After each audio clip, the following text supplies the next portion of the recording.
We're in store for a big Monday. 11 games are on. Let's preview them. Let's look at what we're watching for. Let's look at streaming options if they apply. And let's wait for Michael Bolton. Thanks, Josh. It's Michael Bolton here, and it's time for another episode of the Locked On Fantasy Basketball Podcast. Let's get to it. Let's get to it, indeed. You are Locked On Fantasy, your daily NBA fantasy podcast. Part of the Locked On Podcast Network, your team every day. Hello and welcome to the Locked On Fantasy Basketball Podcast, brought to you by Basketball Monster. My name is Josh Lloyd and you can't handle the tooth.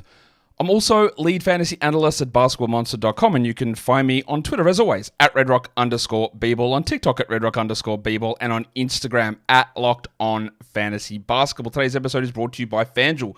Start the season with a big return on FanDuel. New customers can place a $5 bet and get started with $150 in bonus bets if you win your first $5 bet. Go to FanDuel.com to get started. We've also got newsletters. Whatever your favorite team is, go to LockedOnDaily.com and subscribe to your favorite team's newsletter. I wonder what team I subscribe to. Again, I don't have a favorite team, but I have subscribed to one show. I wonder if you guys can guess. You can drop that in the comments below. But while you're there, dropping comments, drop more of them. Drop a double bang, drop a thumb. Listen on audio and watch the video, and let's get to 80K. Let's get to 90K. Let's get to 100K here on the subs side. I always wanted 100K subs.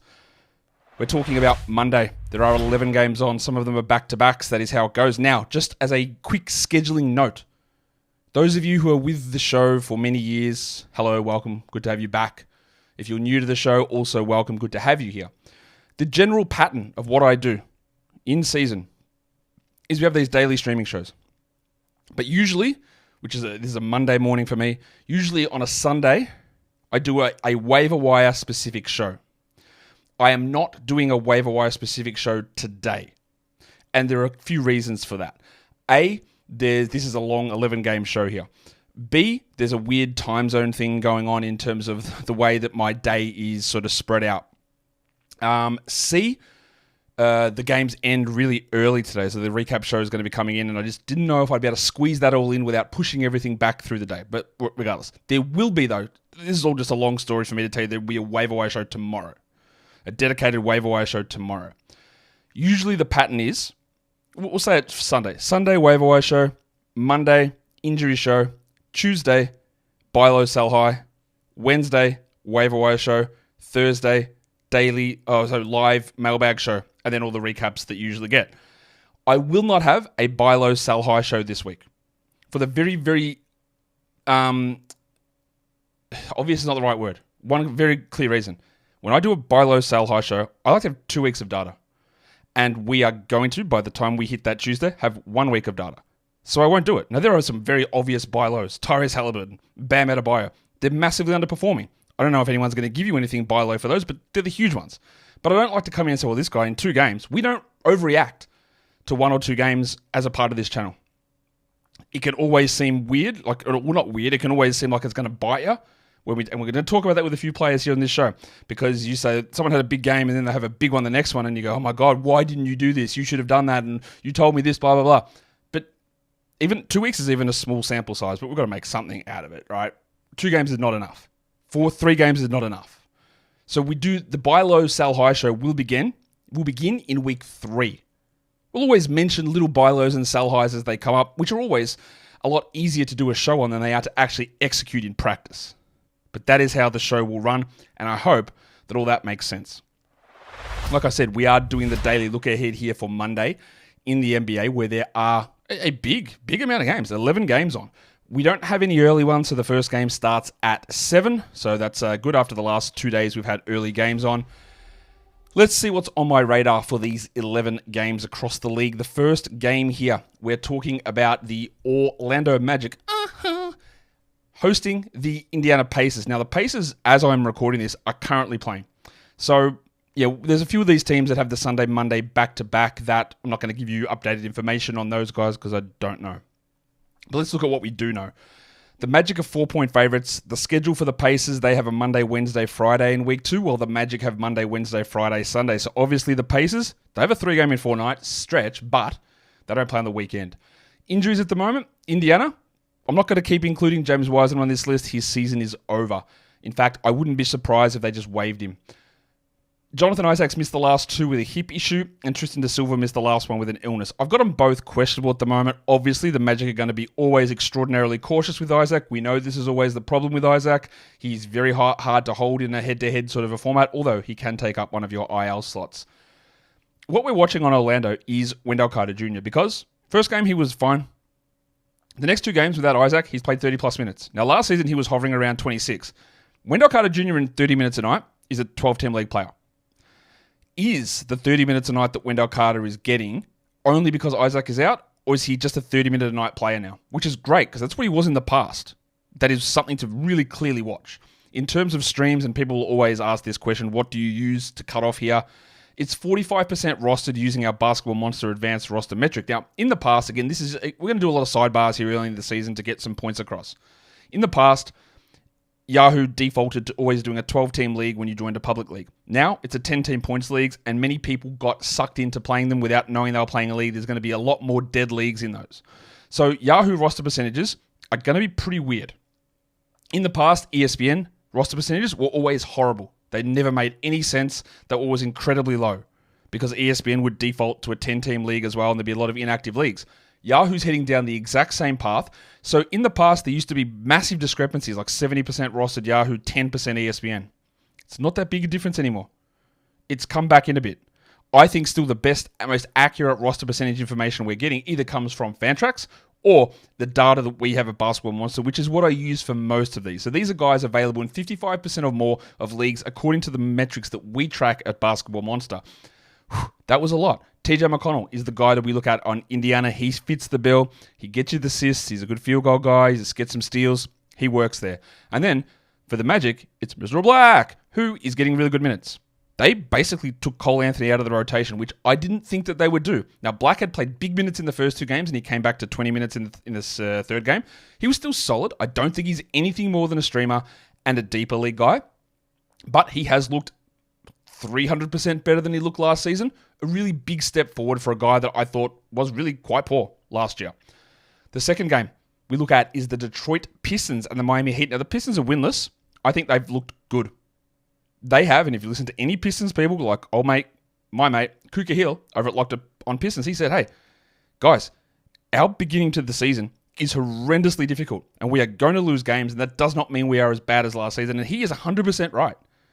They have looked good. They've been competitive in basically all of these games. And this is another tough one, which I actually think they might win. The Heat are 8-point favorites here. What does the schedule look like? The Miami Heat only have 3 games next week, Monday, Wednesday, Saturday. That's not a good schedule. Pistons, really good. Monday, Wednesday, Friday, Sunday, the perfect schedule. I don't expect Asar Thompson to play. Still returning from the blood clots. I'd like to get some information that he's ready before I even put him as a questionable tag. Bobby Klintman is out. For Miami, Kevin Love, Josh Richardson, and Khalil Ware. Love and Richardson haven't played yet this season. Ware played like 4 minutes in the first game, and then he's been out with a sore tummy. All those guys we're going to leave as questionable. I believe Love will be the backup center. And then if he is out, Thomas Bryant gets those minutes, and Ware's just not going to play. And if Richardson plays, the Heat are already doing rotation shenanigans, by the way. Haywood Highsmith, 30 minutes in game 1. Haywood Highsmith, 0 minutes in game 2. Just be aware. And then if you add Richardson back into that mix, it's going to muck up a bunch of stuff for old mate Jaime Jaquez as well. So what are we watching on the Detroit side? Jalen Duren continues to show me the issues that I have with him. Well, I had with him being a full breakout guy this year because they are not playing him big minutes. They're playing him fine minutes, but he doesn't get 36. He doesn't get 33. He has 29. He was much better last game, but there are still plenty of concerns. And for the Heat, last game, 30 minutes, 29 minutes for Little Chungus, Nikola Jovic. A very good game. Remember though, Highsmith, for some reason, played 0. There is no guarantee Jovic plays 30 a night. If he does, yeah, we love that. And I have not been a big Jovic fan in the past, clearly. But since about midway through last season to now, he's taken big steps forward and he's improved a lot. If you want to grab Nikola Jovic in 12-teamers, I think it's okay. I'm not having supreme confidence that it holds, but I think it's okay. In terms of streams, the Pistons are still starting Tim Hardaway, but Malik Beasley's been the better option, so he's the streamer. And then Jovic is the stream in Miami. He is available, so you can go and grab him. And I think that, another big game here, and he won't become available in majority of spots. I'm pretty sure people will jump on that if we get another big one from Little Chungus. Today's episode is brought to you by FanDuel Sportsbook. You can get ready to tackle, because that's what they do in the NFL. You tackle the NFL action with FanDuel, America's #1 sportsbook. Because right now, you can bet as a new customer $5 and get $150 in bonus bets if you win. The FanDuel Sportsbook app gives you everything that you need to place those live bets on the NFL all in one place. No matter, in the past, you would have had to go to different spots and where are the live stats updating. And I've got my computer open, I've got my phone open with the app, and to see the play-by-play here, and I'm watching the game, and there's so many confusing things. On FanDuel, it's all there. In the one spot, you go to place your live bets, all the information is right. As they would say in a 90s ad about a cellular device, it's all in the palm of your hand. The information superhighway. So go to FanDuel.com right now and get started with $150 in bonus bets if you win your first $5 bet. That is FanDuel.com. Never waste a hunch and make every moment more. With FanDuel, an official sportsbook partner of the NFL. What are you really gambling with?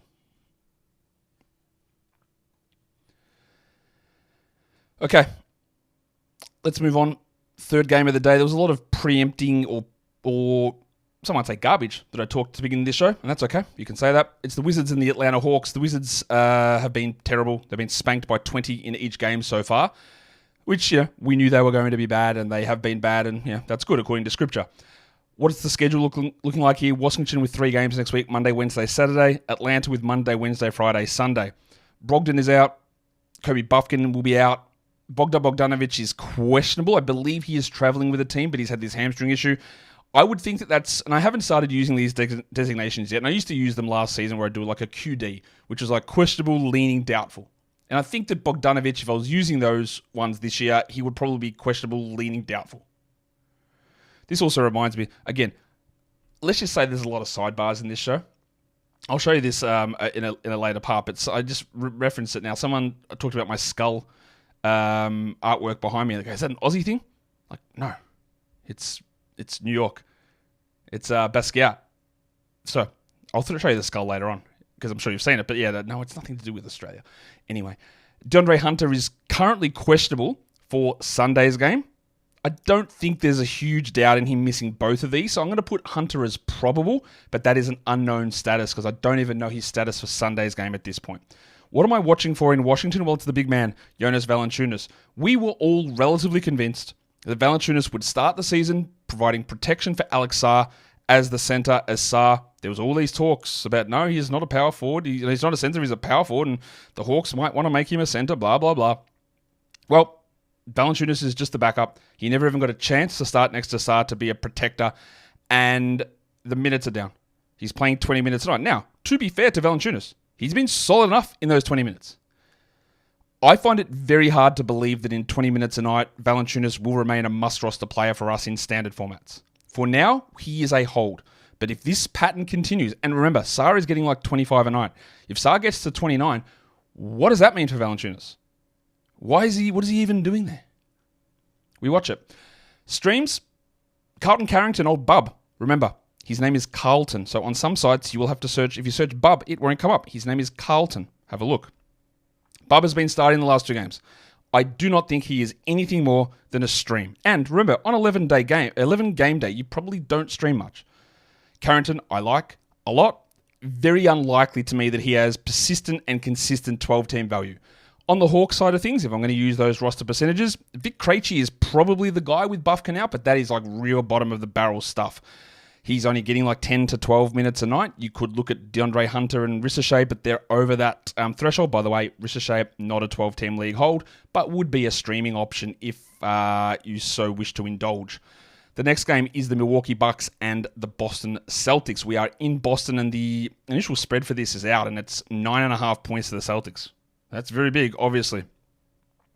The Bucks only have 3 games. It's Monday, Thursday, Saturday, whereas the Celtics have Monday, Wednesday, Friday, Saturday. That's the Celtics' first back-to-back of the season. This is also the Bucks' first back-to-back of the season. So they play Sunday, and they play into Monday. On Boston, I actually talk about injuries. I'm almost certain Chris Middleton will not play.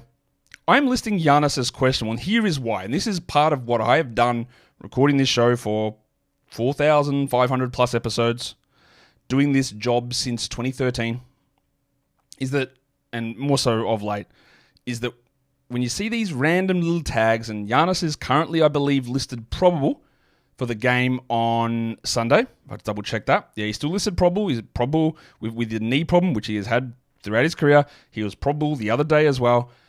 The fact that he's continually listed probable is almost like a level of evidence, an alibi for sitting a back-to-back. Just be aware of it. I'm not saying that Giannis is definitely going to sit, but if he's listed probable with a knee tendonitis, an ongoing inflammatory knee condition, and it's the second time he's already been listed with that this season, and they're coming in on a back-to-back, well, don't be shocked if Giannis sits. AJ Green is probable for Sunday as well. I don't think there's anything similar there with him, but that doesn't really matter that much. We know for the Celtics, Porzingis is out. Sam Howes is dealing with a back problem. He's missed 2 games already. With him out, they just go big, and it doesn't really matter much. In terms of what we're watching, Jrue Holiday, he has stunk. Now, Jrue had a obviously long playoff run. He played in the Olympics, and I faded him pretty hard. Not only did his production all drop last season, but he is old, and he played a lot, and the cliff hits. I'm not saying that Jrue is washed at all. I'm not even going to play the washed watch drop. But the idea that he would go back to being a top 70 player would seem pretty crazy to me. He still might. It seemed crazy so far. It looks crazy. We don't drop Jrue Holiday yet. But if I'm in like an 8-teamer, a 10-teamer, I consider it. But we watch. Streamers, Gary Trent, like it's hard to find a 34-minute-a-night player. And with Middleton out and maybe Giannis out, might be more shots. And then Peyton Pritchard. Pritchard has been very good most games. The role is solid enough. He's not a must-roster player, but he's a really nice stream guy on days like this where, again, there might be someone else sitting out. Who knows? If Sam Howes is out, it really does help Peyton Pritchard get more playing time and more shot attempts. The Denver Nuggets and the Toronto Raptors. Let's talk about this one because there are a lot of injuries here on the Toronto side. We'll talk schedule first. Denver has a weird schedule where they've got 2 back-to-backs in week 2. Monday, Tuesday, and then Friday, Saturday. Toronto has the more usual Monday, Wednesday, Friday, Saturday, so 1 back-to-back. Kelly Olynyk is out, Bruce Brown is out, Jacoby Walter is out, Emmanuel Quickley is officially doubtful, and Rowan Barrett Jr. is officially questionable. So the Raptors team, things that we see, we still have no idea what's going on. I talked about this, I don't even know where, about someone was asking about Jonathan Mobo, who's not mentioned on my list there, after that huge game he had on Friday. And I said, look, I really don't think there's... Feel free to do it. Feel free to add him. He probably will get value later on in the season, but like it's hard to see this being a real thing that happens short term because Olynyk's out, Barrett's out, Quickly's out, Brown's out, and there just won't be those minutes. I picked him up in Locked On Fantasy Basketball Bowl because we have deep rosters. They are equivalent of a 14-team league, maybe even a little bit larger, and we have a games cap, so I've got a bench that makes players stashable. I picked him up there. He played 9 minutes the next game, which was confusing, but like there was always that possibility. But I picked him up because I knew I could hold, I could stash, and I could wait to see what would happen later on in the season. But if you're looking for individual value now in a standard format with daily changes and no caps, it's almost impossible to have Mobo on your team. Yes, we get that, okay? That's that part. The next guy that's been the talk of the town is Christian Braun. Talk of the town, Brown. Christian Braun has been very good in those first 2 games. Now, there's going to be people who, and I know because I've seen it, Josh, you're an absolute dickhead. Why didn't you tell me to pick up Christian Braun? There are a couple of reasons. I was very clear after game 1. I said there is no way in the world that Christian Braun will take more shots than Jamal Murray, Nikola Jokic, Aaron Gordon. He won't do that. It won't happen. I guarantee you of that. In the next game, he had a 10% usage. He took 6 shots. He hit 4 of them. All right? And that's how he got to 10 points. I'm not saying that he played poorly, and the minutes are really encouraging. But what he has done that has made the value look awesome is 2 blocks in each of the first 2 games, 2 steals in the first game, and 1 steal in the next game. So I looked into this and go, that's great. But I'm going to be pragmatic. And I could be easily very wrong on this. But the usage fell way back to where I thought it would.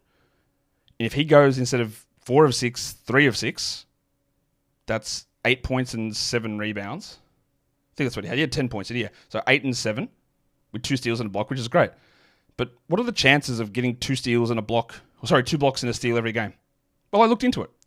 How many players last season, and I wrote this for Basketball Monster members yesterday. I did all this research and did it, and I'll give it to you guys now. Last season, there were 31 instances of players getting 2 blocks and at least 2 blocks and at least 1 steal in a game in 3 straight games. That happened 31 times last season.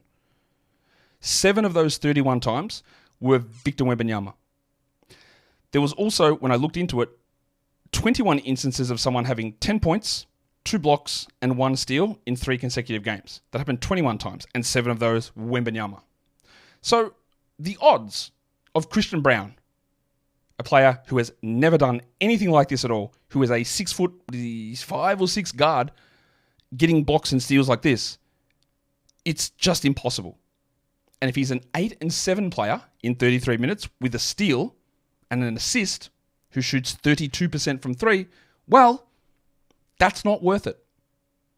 And this is where the individual variant nature of this game comes in, is that he had 2 absolutely monster games in a row. So I look at Brown and go, long term, I don't see how he's a 12-team league player. And then he puts up another really good line, and it looks dumb if you didn't pick him up, and I get that. That's why you can always, if you want to take a flyer on someone who played well, do it. It could turn out like Jonathan Mobo. It could turn out like Christian Braun. But we try and use the evidence and the logic of how does this all shape out, and we're going to talk about this when we get to Memphis later on. How does it all shape out long term? How does it make sense? You might miss 1 or 2 interesting games, and if you're constantly churning through, you will hit on some of them, and you will miss on some of them. And you will also run out of roster spots, and you'll end up dropping someone good in that process. So that is how I approach it. I have no problem, and I think there are definite different ways to do it. If you want to do it a different way, like this guy's hot, I'll get him, and I'll get the next guy. Do it. That is okay, and that depends a lot on formats. But be aware that the way that I like to approach is, hey, take a flyer, we can try it, but you don't get the previous game in, and all evidence suggests there's no way this can even come close to replicating. That is my stance on that. I know that was long. Grade A Dick, speaking of long, big game last time out. It does really help that Barrett and Quickly are out. He's getting more usage. Sure, we stream him in now. It seems incredibly unlikely that Dick is going to maintain 12-team league value when the others are back. He's more likely to sort of shrink back, get like lower usage, and we're just not going to see as much Dick as we're accustomed to in these first few games. But that's okay, because they're not back yet. And he's looked pretty good. Cool. Streams. Speaking of looking good, Russell Westbrook has not. He looks terrible, and this does actually require one of these. The Nuggets looked terrible in preseason. Their idea to bring in Russell Westbrook was a terrible one when it happened. They look not good now, and honestly, if they played him 0 minutes, I think they would be better. If they played Trey Alexander over Russell Westbrook, I think they would be better. Now, Russ can still be obviously better than he is now because he's shooting about 1%, so that will improve. And I still don't mind a stream, but man, he is really bad. He is actually probably the worst player in the NBA in terms of negative impact at the moment. The other stream I've got there is Davion Mitchell, who is equally as bad on offense. He will get some assists, but he's got an opportunity to start. I wish they would just start Jamal Shed over Mitchell because I don't think that Mitchell is it at all. But they're starting Mitchell, so with Quickly unlikely to play, we'd go with Mitchell. The other one you could consider is Ochai Agbaji, but how much will he play if Rowan Barrett plays? In the last 2 games for Agbaji, someone who I do not like as a player, has been very good. And if Barrett is out, we can definitely look at Agbaji because he has played well. And there's been a lot of explaining from me on this show, but I do think some of that is important. So this one is going a little bit long. So for those of you who aren't, just tell me a list in 5 minutes. Scroll through to the end. Right? I think getting the process and the idea behind it is much, much more important than like, here is a list, please add and do this right now. I don't think that's useful. But some of you don't want to hear me talk, and I get it. I'm annoying. Today's episode is brought to you by the GameTime app. GameTime, they're always rolling out new features. This one is GameTime Picks. It helps you find the best options, the best tickets, cuts out the fluff, moves through the sizzle to find you the best options for tickets to your favorite team's events. They got the super deal on there. You love it. A super deal. Who doesn't like a super deal? Where GameTime Picks will show you this is, in fact, a super deal for what you are looking for. The curated deals makes it easier for you to find the best price on great seats. They've also got the lowest price guarantee, the views from your seat, the event cancellation protection, job loss protection. Your purchase gets covered with the most flexible customer service policy in the ticketing industry. Why would you want to do anything else? All these things are awesome. And then they chuck game time picks on top of it. Game over. Take the guesswork out of buying tickets with Game Time Picks. Download the Game Time app, create an account, and use the code LOCKEDONNBA for $20 off your first purchase. Terms apply. Again, create an account and redeem the code LOCKEDONNBA for $20 off. Download Game Time today. What time is it? Game time. All right, maybe we'll be able to move through this a little bit faster. We will find out. Maybe not, though. Cleveland and the Knicks is the next game we take a look at here. This is a battle of guys who I think are trying to get that number 2 seed in the Eastern Conference. The Knicks are 3.5-point favorites, which I'm not sure about that. Not sure. I think Cleveland's been awesome. The Knicks have been very good and very bad. I would have had that probably Knicks 1.5. We'll see. The Cavs go Monday, Wednesday, Friday, Saturday, and the Knicks have another low week. Monday, Wednesday, Friday. Really slow start to the season in terms of volume for New York. Strus is out, Achua is out, and Mitchell Robinson is out. Karis LeVert, we want to watch because, yes, there have been some blowouts for Cleveland, but he's playing 19 minutes a night. And we've talked a lot about the way that Kenny Atkinson likes to spread his rotation out, and he has. He's definitely stayed true to that. LeVert in 28 minutes is a must-roster player. LeVert in 20 is absolutely not. And if I'm in a 10-team league, he is getting dropped. But I also don't know if you're in a 10-team league. But if he gets 19 or 20 again, LeVert, then he's gone. For the Knicks, Josh Hart took one shot. That's asterisks because I'm exaggerating, but he took one shot in the entirety of the preseason. And so far, in the regular season, he's doing a lot of stuff. Josh Hart needs to be on rosters. He won't be this offensively involved, but we know this team has no depth. Sorry, Knicks fans, you have no depth. All the people who cried about me saying that, keep crying. All the people that cried about me saying that the Knicks have no rebounding, also keep crying about that. Because a lot of the stuff that we thought about the Knicks, I think so far has played out. In terms of streaming, probably Dean Wade, but he was like low minutes, big minutes, low minutes. And the Knicks, it's campaign. Like these are deeper league things that, honestly, for most of you, it doesn't really matter. You don't need to be paying huge amounts of attention there. We've got a rematch, and the NBA has been doing this a lot recently. A team plays each other, and they play each other 2 days later. Houston and San Antonio. With this one, I think it's really important that we get this game.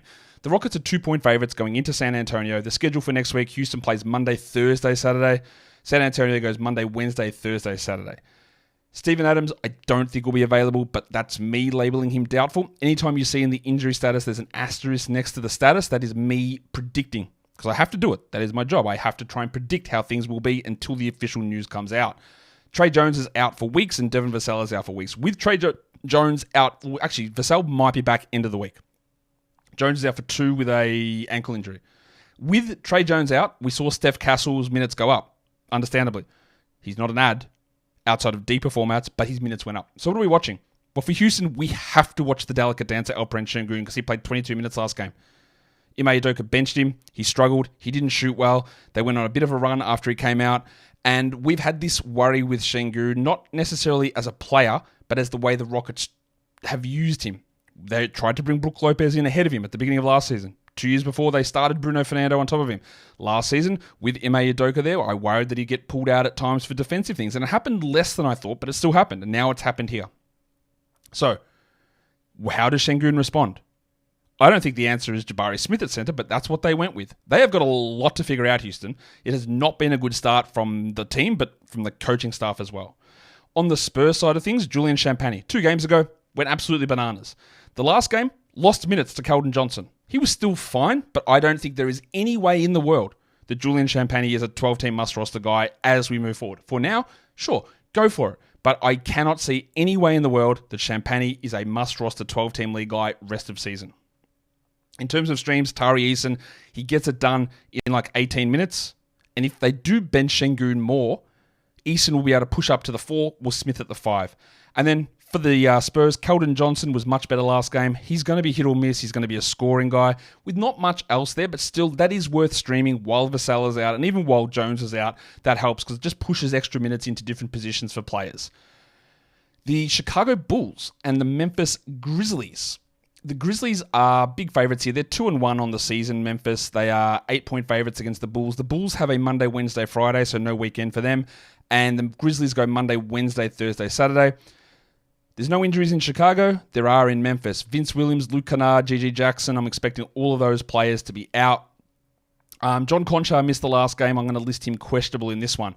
We need to watch Josh Giddey in Chicago because the last two games, the counting stats have been pretty good, but he's playing Oklahoma City minutes, which is 26. 26 for Josh Giddey, while still rosterable for now, is not a good sign. I was expecting 30. If he gets 26, it does drop the value a lot, so be aware of that.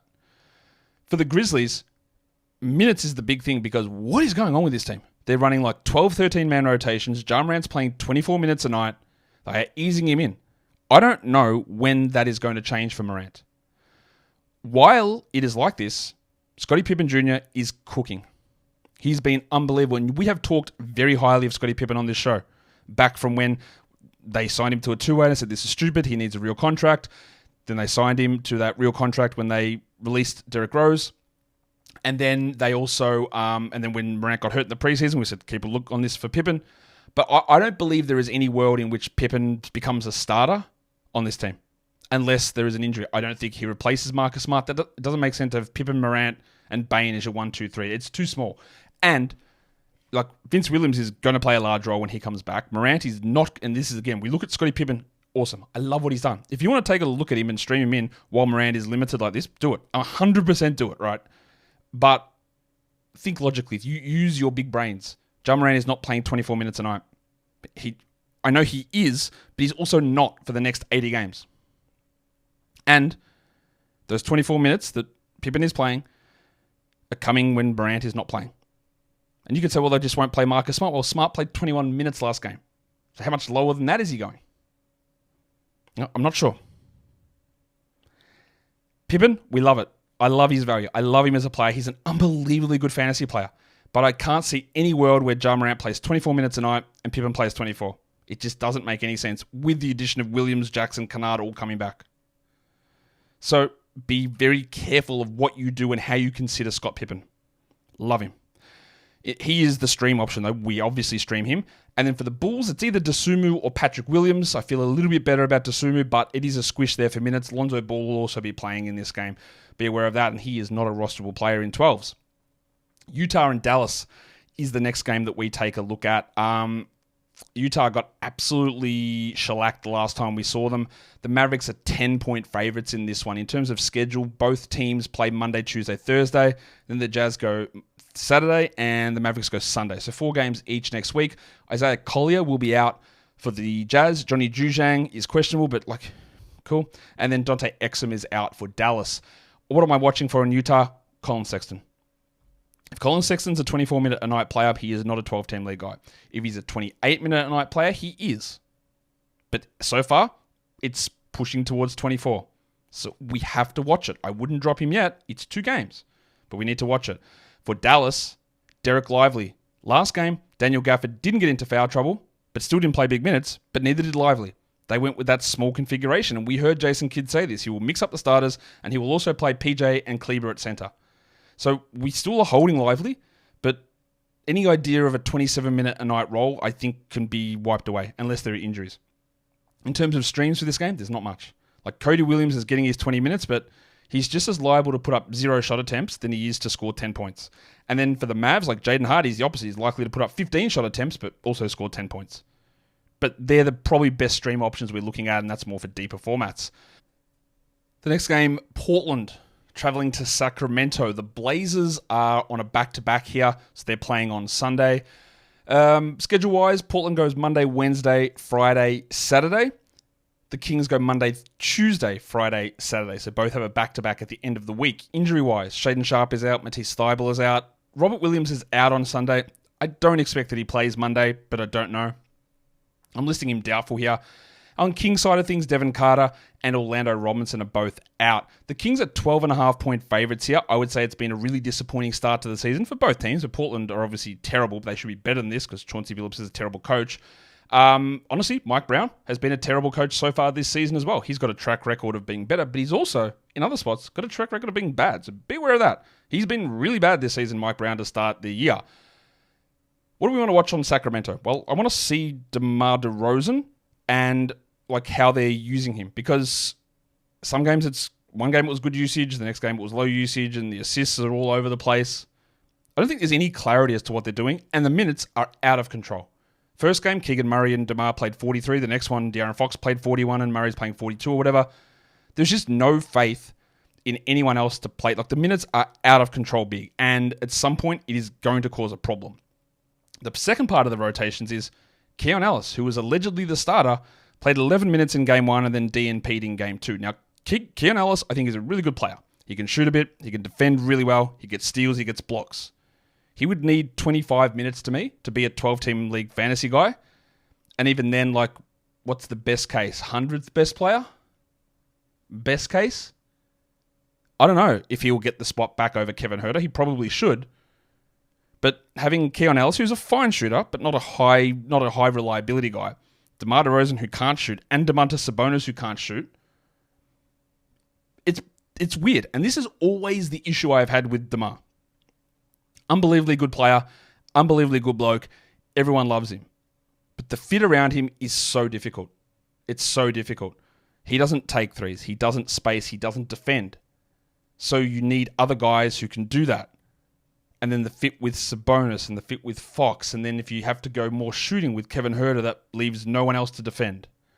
And if you go with Keon Ellis there, then like he's not as good of a shooter as Huerter. And he can be better, but he's all up and down. And this has been the issue with DeRozan, even in Chicago and in San Antonio as well, is there's a cap to, I think, how your team can be because of the limitations he puts on team building and rotation construction.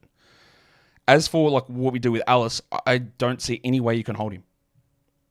We're not talking about a player with top 50 upside, top 70 upside, that you go, well, just wait until he gets into the rotation because, I don't know if that'll happen. Look, I don't know when. I am certain he will play. And I feel relatively good that he will start over Huerter. But we also have to remember that at the end of last season, he was starting because Huerter and Monk were both injured. I thought he did enough to hold that spot, and it made more sense to have him in there, but what do I know? They're not doing it. It might take 10 games. It might take 20 games. It might not ever happen. So if it does happen, we go back and at him. In terms of streams, Tamani Kamara is probably the Portland guy. Scoot Henderson's cracked over into enough leagues, and I think Scoot's been better, still not awesome, but better, which is a good step. I'd like to see way more from him, but he's rostered in enough spots. Kamara is starting. He's going to be like a 29 guy, a 25 guy. His upside is really limited, but it's streamable. And the same with Huerter. Like if Huerter plays 26 minutes and has 13 points and 3 threes, that's good enough to stream in. It's like streaming in Malik Beasley or Tim Hardaway Jr. or Gary Trent. We're not rostering Huerter as a must-roster guy. Absolutely not. There is no upside in that, and there's just all downside. But when you're looking for a little sneaky points and threes guy, Fanapants might be the option for you. The final game of the day, the Lakers and the Suns. JJ Redick has the Lakers absolutely cooking at the moment, while Mike Budenholzer, I wouldn't say that he's fully Budenholzered this team. It's been a very up and down situation so far for Phoenix, and we'll see where this goes. Both teams have 3 games next week. The Lakers play Monday, Wednesday, Friday. The Suns play Monday, Thursday, Saturday. Christian Wood's going to be out. Jared Vanderbilt's going to be out. Jalen Hood-Schifino and Cam Reddish have missed the last couple of games. I'm going to put them both questionable here. Not that it matters. They're not going to be in the rotation. I don't think Josh Okogie plays, but the big one, of course, is going to be Bradley Beal, who missed last game with elbow soreness. It doesn't appear to be anything serious, but we just don't know. They started Ryan Dunn in his place. I'm not sure that they would start Ryan Dunn in his place if Grayson Allen had been available, but Allen had an Achilles problem in preseason, and then his partner gave birth. So he's missed the last 2 games. So that's why I've pushed Grayson Allen to be probable here. I think that he's had those 4 days off or whatever it is for the birth of his child. That's usually about the amount of time NBA players take off, depending on what part of the season and what team they're on. So I think Grayson might be back for this one, and then we'll see what they do. I don't think that he would be ready for a 33-minute a night role anyway, given the Achilles problem, but that would impact what you do with Dunn. Of course, if Beal plays, it's all moot anyway. On the Lakers, Rui Hachimura. Hey, he looks much better. He's still a little bit Rui, but 29 minutes of Rui is nowhere near a rosterable player. 37 is, and he's getting 37. He's going to have nights where he doesn't hit threes. He's going to have nights where he gets 1 assist, 0 steals, 0 blocks. And that's useless. But you make up for it through volume. So we just keep watching how they use him. But at the moment, huge positive. And I didn't see that them playing him that many minutes was going to be a successful strategy. And it has been. Wrong so far. For Phoenix, not a good start from Devin Booker at all. There's been passive games. The shooting's been a bit weird. The assists are all over the shop. It's just been a very weird start. They're still pumping 40 minutes a night into 36-year-old Kevin Durant, which makes no sense. So is Budenholzer dictating that, or is Durant just saying, I'm Kevin Durant, let me play these minutes? Which Kevin Durant claims he loves being coached hard, he loves being told what to do. I'm having a little bit of skepticism that Mike Budenholzer, when he had the best player in the world, Giannis Antetokounmpo, was like, you play 32 minutes a night. Then he said, Kevin, you're 36 years of age. We're losing. Can you just play more and more and more and more and more? Even though I know that's bad for the long-term outlook of this team. Seems a little weird. We'll see.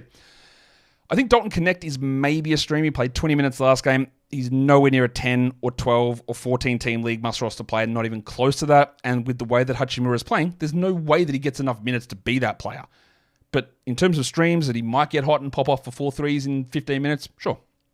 We've got it. And then they're going a lot with Royce O'Neal in Phoenix. Last game, it was a huge bounce back from Yusuf Nurkic. He put up big numbers. You shouldn't have dropped Yusuf Nurkic. We obviously had some concerns, but that was an awesome game. And we'll see where the balance sits. Royce O'Neal is an interesting stream guy. He's not interesting. One of the most boring fantasy players there is, but at least one of the options you can stream him. But if Grayson Allen plays, you might stream him, even though I don't think he gets 30 minutes. And I don't see any way that Grayson's a 12-team league guy this season. If Beal is out, it changes it a little bit, and then Dunn and Allen's value do go up somewhat, and they become more interesting as those stream options. I said this has been a long show. There are 11 games on, and we had a lot of things, I think, to dive into and discuss, especially after there was no recap show yesterday, which is the commonplace. There's not regular Saturday recap shows. There's not regular Friday recap shows. That is the way that this channel has run for years and years and years. So that's just in case, again, you're new and you're not aware of that. Let's take a look at some schedule things in terms of who plays the back-to-back Monday, Tuesday. Remember, there's 11 games Monday and 4 on Tuesday. So if you're looking to add someone just to get the extra game in on Tuesday, you've got Dallas, Denver, Sacramento, and Utah who play the Monday, Tuesday back-to-back. So there's not great options there, but that gives the little boost to Kevin Huerter. It gives the extra value to Christian Braun, despite the stuff I said earlier, even Westbrook. You're worried about Gafford or Lively. You've got the back-to-back there, so don't worry too much about it. But they're the teams who have the Monday, Tuesday back-to-back combination. If we're going to get chunky here and look who plays 3 games in 5 nights, Monday through Friday, here's your guys. Al Horford, Jeremy Sohan, Malik Monk, Wendell Carter Jr., Dennis Schroeder, and Marcus Smart has dropped down below the roster percentage threshold, understandably. If I'm in a 10, he's a drop. If I'm in a 12, he might be a drop there as well. But 3 games in 5 nights for the Grizz, that little boost of volume makes more sense to hold on to someone in that scenario. Let's now take a look at the streaming guys. We'll look at the streams of the day, then we'll go through the different league types and talk about players that we can have a crack at there. The 10-team stream of the day is Gary Trent Jr. Middleton out, maybe Giannis out. Upside there. Not saying he's going to hit it, because he probably doesn't, but there is upside there. Scotty Pippen in a 12-team is a stream of the day. I still think they're going to keep Morant's minutes down. I don't think that's a long-term thing, but I think they'll keep him down. So you could even have Pippen over Trent easily. No problem with that. 14-team, I go with Ayo Dosunmu, and 16-team, I go with Vanderpants Kevin Huerter. But all those guys are all relatively useful, even into 10-team leagues. In terms of points league streams, Yahoo points and ESPN points, Jeremy Sohan's widely available. He should not be. I talked about him a lot in all of my mock drafts. I looked at him in round 10. Round 10, probably, sometimes round 9. I was very big on a semi-breakout, but he's been better than I expected. He just needs to be rostered everywhere, Sohan. So just go and get him. He's 34% rostered on Yahoo. I believe he needs to be rostered in every league, and then we will go from there. In terms of more specific here onto 10-team category leagues, remember, whatever league size you are in, whatever category league you are in, just peruse this list first and see if anyone's available. We go to Gary Trent, followed by Scott Pippen, Ayo Dosunmu, Little Chungus Nikola Jovic, Kentavious Caldwell-Pope, not a must roster, but a really strong stream. And then Pat Williams there as well, even though he sucks, there will be some big games as we saw in Game 2 of the season. We move on to the 12-team league stream list. The Horse Keldon Johnson is there, Tumani Kamara, Kevin Huerter, the Pencil Harrison Barnes. Didn't have it open. The Pencil Harrison Barnes. Barnesy.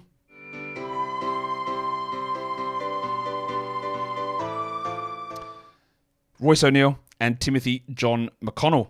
For your deeper leagues, 3 Wizards in a row. Bub Carrington, Keyshawn George, who's looked pretty good, and I think Keyshawn is going to play 30 minutes a night, February onwards. Keep an eye on that. And then Corey Kispert, who, if he's still on this team, he will get a run later in the season. He'll do his usual thing of putting up decent numbers in March, making people think that he's a good player. Tari Eason's also a nice stream guy. Delon Wright when you're looking for those steals, and then Najee Marshall just to get some minutes in if that's what you're interested in. For Yahoo points leagues, these guys are all 50% plus available. And I think nearly all of those guys, well, at least the first 4 just need to be on rosters. Jeremy Sohan, Wendell Carter Jr., Malik Monk, and Al Horford. And then you go to Keldon Johnson and Gary Trent. And it is basically the same names. It is the same names for ESPN points. Sohan, Horford, Monk, Wendell Carter, the horse Keldon Johnson, and Big Gaz Trent Jr. That, legends, will bring me to the end of a long, useful, daily streaming, daily preview, look-ahead show.